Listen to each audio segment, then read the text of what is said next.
আজকের খেলার উদ্বোধক পঞ্চগড় সদর উপজেলার সম্মানিত উপজেলা বিএনপির সভাপতি, আজকে অন্যান্য অতিথিবৃন্দ, দুইটি খেলোয়াড়বৃন্দ, অন্যান্য সুধীমণ্ডলী, আজকে সর্বপ্রথমে ধন্যবাদ জ্ঞাপন করব এই খেলা যারা আয়োজন করেছেন।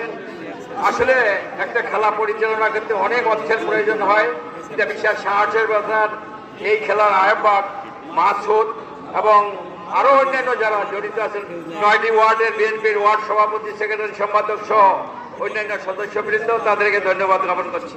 কথা বাড়াবো না, মানুষ খেলা দেখার জন্য অপেক্ষা আছেন। তাই আমি অনুরোধ করব, আপনারা যারা খেলোয়াড়বৃন্দ আছেন, আপনারা সুন্দর খেলা উপহার দিবেন, দর্শক যেন মুগ্ধ হয়। আমি সেই সঙ্গে রেফারি বাইরে দৃষ্টি আকর্ষণ করছি, আপনারা সুন্দর ডাস্টম্যান দিবেন, কোনো যেন বিতর্কিত না হয়, এই আশাবাদ ব্যক্ত রেখে সেই সঙ্গে এই মাঠে যেহেতু এর আগে কোনো বিশৃঙ্খলা হয়নি, দুনিয়ার বলে আমার ফুটবল খেলার মাঠে দর্শকরা অত্যাধিক ভদ্র, তারা মানে সুন্দরভাবে খেলা উপভোগ করেন।